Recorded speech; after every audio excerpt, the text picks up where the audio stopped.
Hello, welcome to the Blue Poppy YouTube video series. My name is Eric Brand. Today I'm going to be talking about a little bit about the concept of Dao Di Yao Cai, which is often translated as authentic region medicinals. Sometimes the term geo-authentic comes up. Dao Di Yao Cai is one of those terms in Chinese medicine that's elusive to one proper English translation. Literally, it means sort of authentic region medicinals. And it's alluding to the fact that you have this long history in Chinese medicine of thinking that the herb grown in a particular region that's famous for this particular herb is thought to be the highest quality. It's not dissimilar to the same ideas that we find in food. For example, with something like cheese, we say, okay, the best Roquefort comes from Roquefort, the best feta comes from Greece. We have these various items in Western culture where they have a long traditional history of producing this item in one particular region, and the best quality of that particular item is said to come from that region. And so this is a concept that's spread throughout the world. But this idea of Dao Di, meaning authentic region, is a central piece of Chinese medicine's history. It's something that's constantly being reevaluated and studied in the modern day because we're constantly learning new information about how to give plants the right environment so that they produce good medicine. So in certain instances, it's very difficult for the plant to be effectively cultivated outside of one region. Other plants can be cultivated in many different regions. So there's a wide variation of what the tolerance of an individual plant is in terms of what environments it will thrive in. So sometimes we have a saying where the best item for this particular Chinese herb comes from this customary region, where we've now modified our perspective on it because of the way it's developed in modern agriculture. For example, Fuling, in ancient times always said the best Fuling comes from Yunnan province. And so on prescriptions it's often written Yunling, Yunnan Fuling, and specifying that the Fuling to be used in this product was grown in Yunnan province, because that was traditionally thought to be the best. Well, Yunnan is a province that has a lot of pine trees, and so Poria, being a fungus that grows around the root of pine trees, is particularly abundant in Yunnan. And so when Fuling was all primarily wildcrafted from wild pine trees, Yunnan was a principal production region because it had so many pine trees. But nowadays they grow Fuling on pine trees that are grown on terraces, and so the cultivation method for Fuling is evolved. Now they take the fungus and inoculate it into the roots coming from the side of the terrace. And so they're basically able to cultivate a pine tree on a terrace and go in from the side and harvest the fungus around the roots of the trees. And so it's a new agricultural method that's developed to make a more sustainable practice of growing Fuling. But it's also caused our perception of where the best Fuling comes from to expand beyond the traditional region of Yunnan. So sometimes you have environmental conditions where the best soil conditions, the best water conditions, the right environment for that plant are often where the plant is native. That plant really thrives in that environment. But it's a constant question that requires further research to assess, is it always consistently true that that plant from that region really is the best quality, or could you mimic the right environment and make a product of equal quality growing somewhere else? An example of this in Western culture is with grapes. Historically, people often thought, you can't have quality wine outside of Europe. 50, 60, 80 years ago, nobody would have believed that California would end up becoming a principal place for high-quality wine production.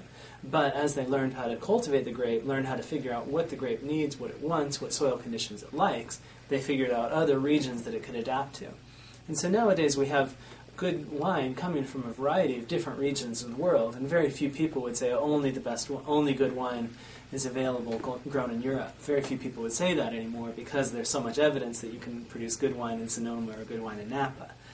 That said, there's still some significant regional variation. Here we're in Colorado, and people do grow wine in Colorado, but the wine in Colorado tends to be inferior to the wine grown in Sonoma. The wine in Sonoma tends to be superior to the wine grown in Southern California.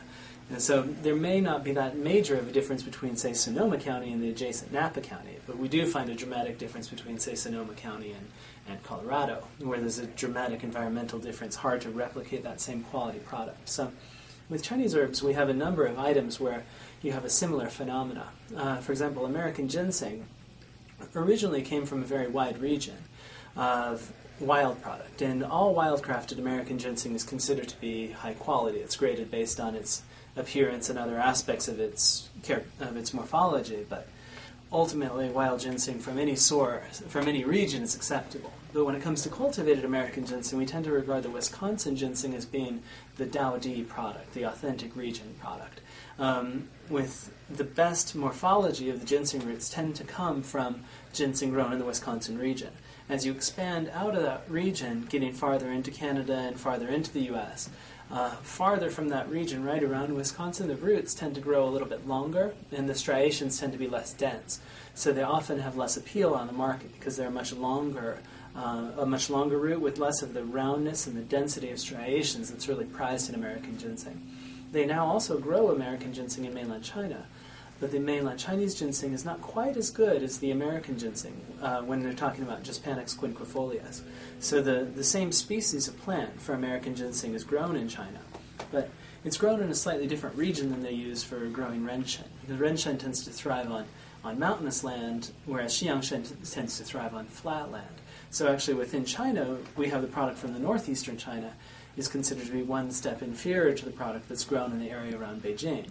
But the area around Beijing is still considered to be inferior to Canada, which itself is considered to be inferior to, the Beijing area is inferior to Canada, which is itself inferior to Wisconsin. So you sort of have a linear relationship of quality that's associated with the growing region.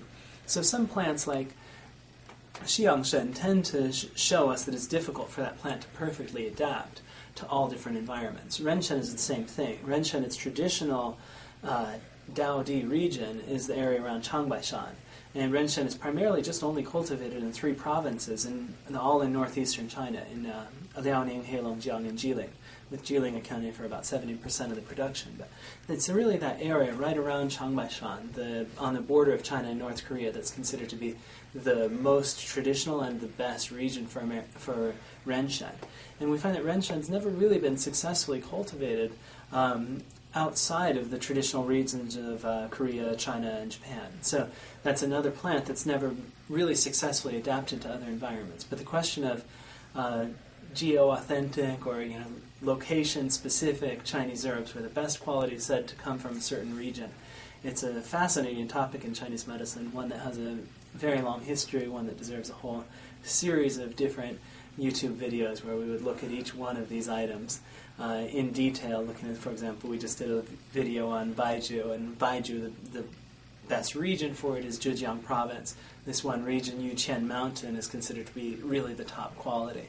Similarly with Baishao, we have the Hang Baishao, or that region in Zhejiang province that's growing the Baishao, that's regarded as the superior region. Or with Futsu, we have one particular county in Sichuan that's thought to be the best for Futsu, or the best quality Chenpi comes from Xinhui County in Guangdong. So we have all these different sayings and traditional ideas in Chinese medicine that say that the best item for the best region for this herb is this. This is the real Roquefort cheese. This is the real Greek feta.